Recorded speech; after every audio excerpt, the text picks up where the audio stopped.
Hi, my name is Robert. This video is designed to give you step-by-step detailed instruction on completing the task at hand. Visit my YouTube channel and watch my disclaimer video. And please like, share, and subscribe. I hope you find the information you're looking for. Thank you very much for watching. Now, before you determine that it's 100% the fuel pump is bad, you do want to go in here and either replace the fuel pump relay or go ahead and pull it and jump the pins to see if that fuel pump is running at all. If your fuse is good and you jump the relay and you still don't hear no fuel pump, then go ahead and order you a fuel pump. So in this video, I'm going to remove and replace the fuel pump sending unit on this Volvo 850. You open up the back, you remove the cargo flooring, you access the fuel pump access panel, and then you unscrew the cap on it. You do not have to drop the fuel tank. The wires are outside of that area in the cargo area, so you unplug them and you make sure you got a good seal when you put it all back together. The only complicated thing about it is if you decide to replace the pump inside the housing unit instead of the entire pump assembly. Let's get started. Here are the tools you'll need, or I recommend when you do the fuel pump replacement job, especially if you're going to replace the pump and not the whole assembly. I use that style oil filter wrench to actually get the fuel tank pump assembly cap off. You want some snips so you can cut your wire ties. You want a 10mm boxing and a 10mm ratchet. I use those long curved needle nose pliers actually to help me get the fuel lines off of the top of the pump assembly. Then I use that little tool there, screwdriver, to open up the clamshell, help get that stuff loose from the fuel pump once I'm inside. Some rubber gloves, some wire ties, and some kind of lubrication or lubrication spray to put on the seal to get the seal back in, because you want a tight seal and you don't want to do that with a dry one. When you know you got to get a pump, it's always best to get good quality parts.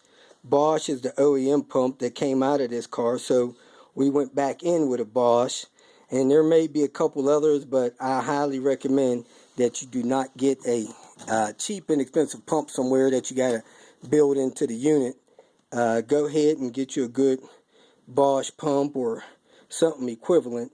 There's some numbers off the box there, and it just dropped in nice and easy with no issues at all. So to access the fuel pump, you go ahead and you fold down your rear seats. You come in the back of the car and you lift this panel up and out and fold that panel all the way up on the seats that you've went on ahead and folded down like that. Alright, so next you go ahead and you can go ahead and remove this piece of carpet piece. Since this car had the jump seats in it, you gotta loop it around the little seat belt things there, and then the fuel pump access door will be right there. Get to the fuel pump unit, that's the access there, and you use a 10mm to pull those 5 bolts off. You don't have to drop the fuel tank. Now that we have the cap off of this, I looked down at the actual fuel cap and it has some markings on it with some numbers. So you can make a notation of the numbers and the orientation of how these lines are, so when you put it back together, you put it back in the right angle. Next thing you do is disconnect the lines from the top of the fuel unit. You grab this part of it and work the fuel lines off that way, because if you grab the ends up here, you can break the fuel line or the connection and they'll slide off. Now the next thing you need to do is get the ring loose from the top of the fuel pump unit. Now in this Volvo 850, you got a couple of fuel vacuum lines that run along this cap, and you don't want to damage them. So be careful when taking this tank cap ring off. I have one of these type of oil filter wrenches, and those are good for grabbing that thing and twisting that loose. So you could use that, or you can go spend 10 or 15 bucks at the parts store for one of those tools that takes these fuel tank lids off. Now that I got the ring loose, I'm going to go ahead and pull the wire and disconnect the wire. The plug should be right around there. Okay, when I followed the cord up, I had to detach the plugs from this little wall clip, and then there has a little zip tie there, and it's the one with the red wire going into the gray plug is the one that I need to disconnect and free. Okay, I pulled the ring off, I got it unplugged. Now I'm going to go ahead and lift it out. Okay, here's the fuel pump unit, and as you could tell, it does not have the fuel sending unit attached to it. That's in another access panel under the trunk. So this is just the fuel pump thing. The assembly slides out the bottom, and that's the fuel sock. So what we're going to do, we're going to unplug the fuel pump leads. You can't get them mixed up. You got a positive and a negative. If you get them mixed up, the pump run backwards. Then you have the fuel line there that attaches to the top of the pump up there to the line. So I'm going to take that line loose and I'm going to disconnect those two wires. Then I'm going to unlatch this assembly here and here and slide the assembly out. This wire here on this side had a release tab that I had to push from the other side to get it to release from the prong in there. And they're different size, so it should be hard to mix them up when you put the new fuel pump in. I pushed those tabs in, started to slide that unit out. So I pushed each side in with a flat tip screwdriver. Be careful you don't try to push it too hard. You don't want to crack your assembly.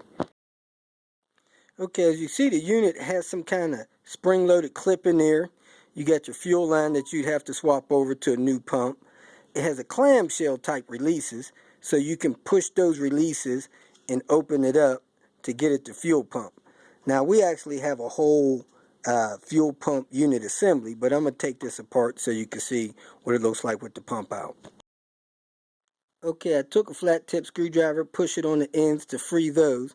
Then there's another latch at the very bottom there, and you can get this open on both sides that way. So you got the bottom lock, then those two latches.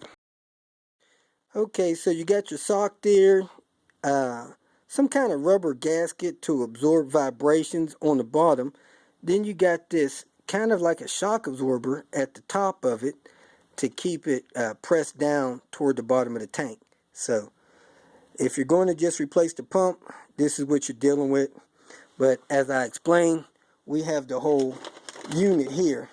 So I'm going to go ahead and lubricate the seal and transfer this over into the car and hook it up and test it out. Okay, in putting this sending unit in, this fuel pump unit in, the first thing I did was lubricate the seal, set the seal on top of the tank. Then I set the sending unit down and snugged it in as tight as I could, just pushing it in. Then I thread the wire through the cap and I screwed the cap on. Be extra careful when screwing that cap on so you don't get it cross-threaded. Now, you don't want to mess up the plastic in the cap. And then you go ahead and remove the dust caps and install your fuel line before you get the cap all the way tightened down. Just in case you have to pivot that fuel pump unit in a little bit, twist it clockwise or clockwise to make sure, clockwise or counterclockwise to make sure that lines up. So I'm going to pull the dust caps off. I'm going to connect the fuel lines, plug in the electrical plug, and I don't have it all the way tight yet, but we're going to make sure the car starts. Okay, we're going to turn the key, listen for the pump to prime. Sound like it's priming. Alright, shut it off. Got a little bit of a fuel leak here, so one of these lines are not down all the way. So we're going to go ahead and make sure those fuel lines are down all the way and start this over. Had a slight leak coming out of one of the fuel lines.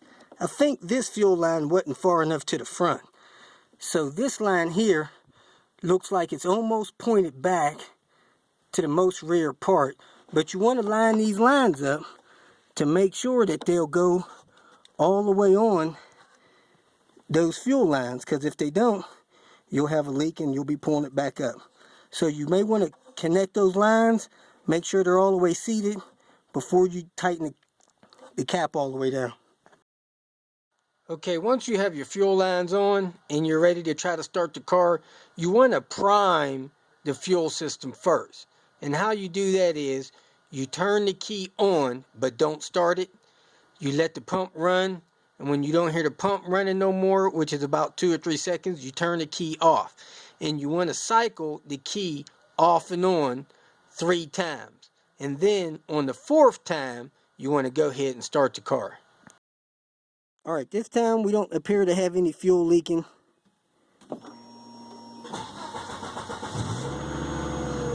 And the car fired right up. So we're good to go. You want to store your wires, put them back in the zip tie. Okay, your wiring harness coming off your pump assembly goes into that rubber grommet, so you want to put that back whenever you go to button this up.